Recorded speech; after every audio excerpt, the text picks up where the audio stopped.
So Matt, how did you get the opportunity to play Leon in Resident Evil 6? It kind of caught me off guard, actually. I was called in for an audition almost, I guess, 2 years ago.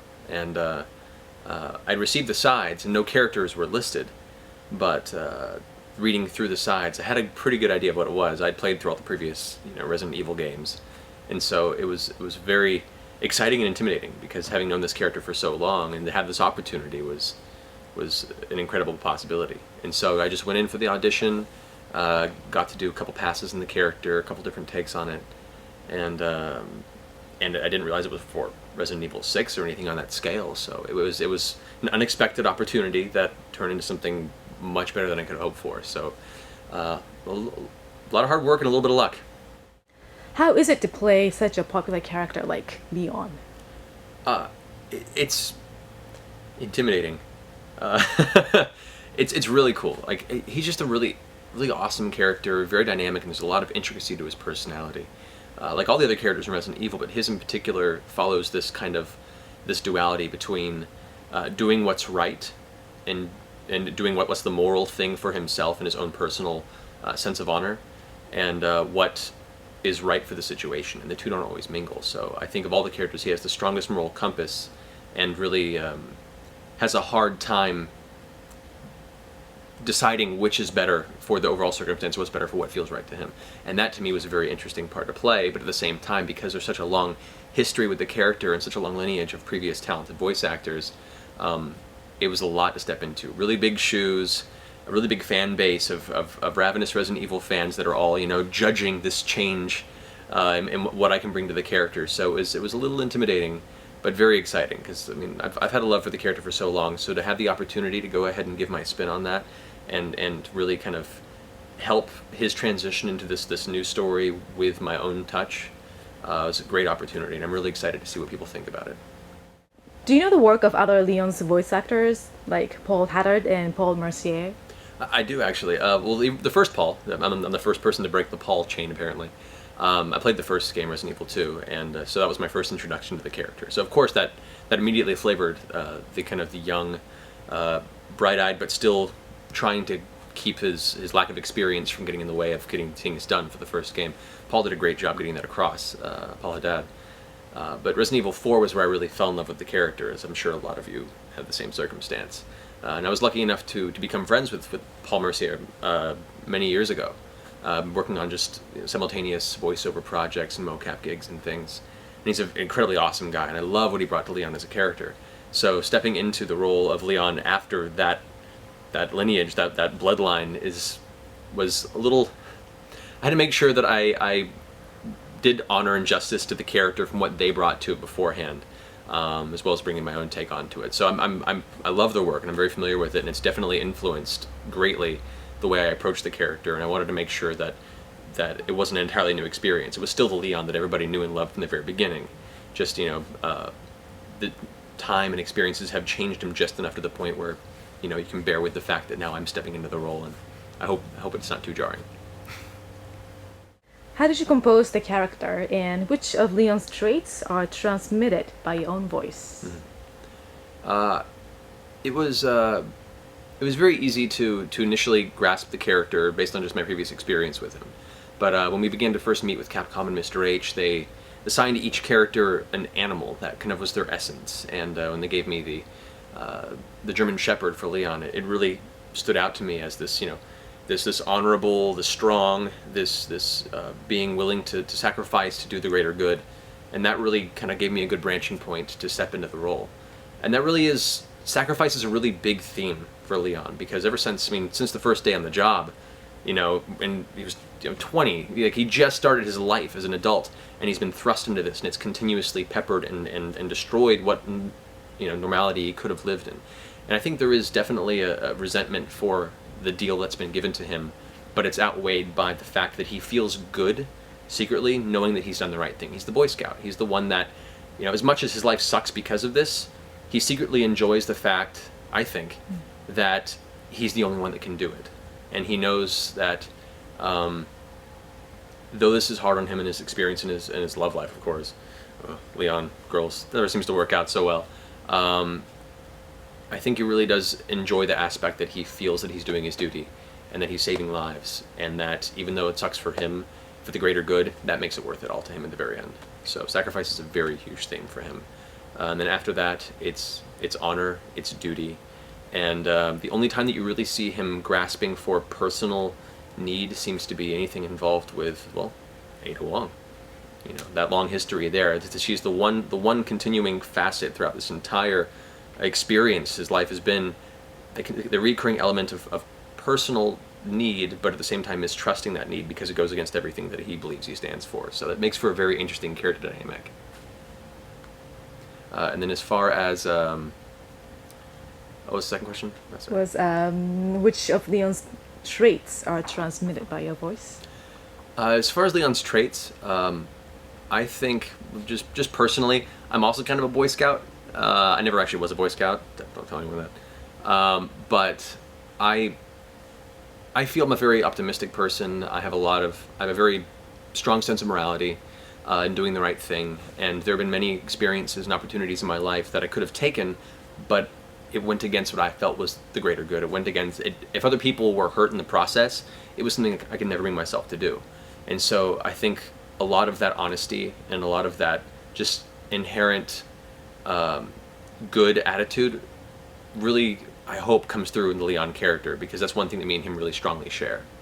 The sense of duty and honor, of course. At the same time, you know, I guess maybe a little bit of never quite getting the girl. I mean, it's changed since then, but I definitely had a long period of my life where I definitely felt Leon like the, why is it so hard to find a lady? So I guess I can kind of commiserate with that a little bit. Resident Evil 6 producers promised to insert a new game style called dramatic horror. Does this new style influence your voice acting process? Very much so, actually. Horror, in its nature, is a very atmospheric, very methodic, a very slow build of atmosphere, and that's kind of what got the series its start.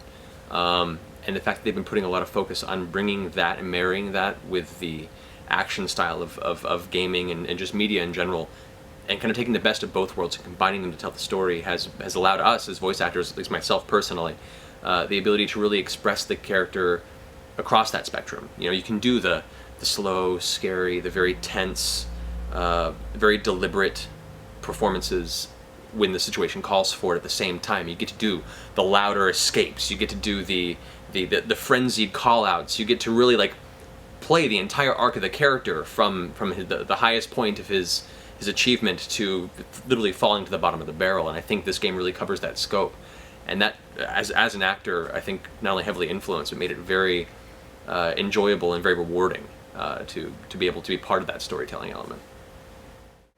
Right. Leon is accompanied by female characters in RE2, like Claire, Ada, and Ashley. How is his relationship with women in RE6? Leon's relationship with women is always a very interesting experience, because he wants to help. He genuinely does. And even if a situation seems very dangerous and stupid and like it's a total trap, if there is a woman who needs help, that he can't turn that down. That's his biggest instinct, really.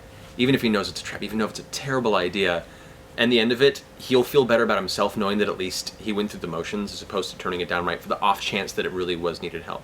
And so, bumping into Helena and how their dynamic begins, he's completely mistrusting. He has no reason to trust what she's doing, and he's been double-crossed many times in the past by women who've come into his life.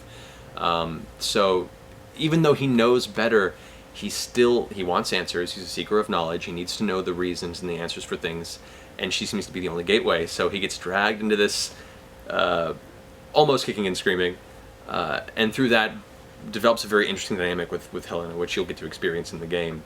But it's, you know, in previous games, he's very much been the protector. He's been the person to step in and kind of, you know, like with Sherry, who he runs into also in 6 as well. Of course, now she's more grown up and taking care of herself, apparently, which is kind of a fun dynamic for him to, you know, remember there's this little girl all of a sudden now is this grown woman working with the government and has her own protector, and there's that kind of tension between him and Jake as well. But this time with Helena, she's got this taken care of. So he see him kind of, I imagine him wanting to step into that protector role and then kind of not realizing she needs one at times, and that's where the teamwork element really comes in well. There is no imbalance to that duo. They're both on a level play field, and you'll I think you'll find it pretty interesting. What can we expect from Resident Evil 6? Oof, well, definitely the biggest Resident Evil yet. For me, what's cool is that so many of these different storylines that you've experienced all across the world and different characters, they're all starting to really come together as it goes global. So you really get to see the first interactions between existing long time Resident Evil, lead characters and a bunch of new ones that all play into this intricately woven story. That's all placed and unveiled in a very cool, atmospheric, scary, intense horror experience. Like even just the bits of the game that I got to perform, let alone the ones I got to play as we progressed through the production of the game, I'm really excited. I find that where 5 took a very action-oriented route, this definitely brings it more back to what made Resident Evil so incredible in the beginning, while still maintaining the really awesome, fun and intense aspects of like 4 and 5's action gameplay circumstance. So expect a lot of really cool varying locales, expect really awesome atmospheric lighting and sound. God, the sound is so good in this. Like, it's going to be a very memorable experience and a very satisfying one. I'm very proud to have been a part of the project that has come together looking this good. So I'm excited. Was there any difference between RE6 and Resident Evil Damnation in terms of voice acting process? Yeah, actually, it was really fun to kind of bridge the gap for Leon at least. In Damnation, Leon's still kind of coming off the cusp of Resident Evil 4. He's still a little cocky. He's still, he's got the kind of quippy, little bit of a king of the world attitude in some ways because he's survived so many of these experiences and he's kind of embraced the chaos. And Damnation shows his transition to 6, in which he's really undergone much more hardship, and the experiences are weighing on him more as a human being, and you can see really him become more of that hardened older hero. So being able to play that transition in Damnation and then really follow it through all of Resident Evil 6 allowed for a lot of really cool variation between the two projects and really marry that arc together for me as an actor. So it was a really cool and interesting and delightful experience. So what are your future projects? Future projects that I can talk about. I have to wonder about those NDAs. I'm working on producing and performing in a new web series coming up called Batgirl Spoiled that follows the Stephanie Brown Batgirl from the DC Universe, and a lot of really talented people involved in that project. Other great voice actors like Tara Platt and Christopher Smith, Taliesin Jaffe, but it's live action, so you get to see them in fancy costumes and cool fight scenes. It's all being fight choreographed by Paradox Pollock, who worked on things like I Am Legend and Thor, and it's a really cool series that's debuting pretty soon actually, so keep an eye out for that. Definitely have a bunch of cool characters coming up in the new World of Warcraft expansion, the Mists of Pandaria. So for all you WoW players out there, look forward to destroying me at many dungeons and checking my loot tables for hopefully shaman drops if you're a shaman. If not, too bad. Let's see, what else can I talk about? I have a Naruto anime coming up, a villain character that I don't think I can announce his name yet, but I have to keep an eye out for that. A horror feature coming out, I believe it's being distributed pretty soon, called Dead Inside, in which I play a character named Malcolm Wagner, who's a South African exchange student, and things go horribly wrong. And it's a horror. It's fun. Death happens, like they do in horror. So keep an eye out for that as well. And then I have an animated series that's currently in pre-production that I co-created and wrote and performing in, called The Four. It's about the 4 horsemen of the apocalypse, getting a place in Pasadena and waiting for the world to end. So yeah, I mean those are all the main things off the top of my head right now. So I hope you run across them at some point in the near future and enjoy. Hey, all you Resident Evil fans in Brazil, just want to thank you very much for all your support and your excitement for this game. Really hope you enjoy it. I know you will. It's fantastic, and hope to be able to keep in touch with you guys via the web and all hopefully future elements of the Resident Evil franchise. So you all enjoy yourselves thoroughly and try and keep me alive, please. Dying's a little rough in this game.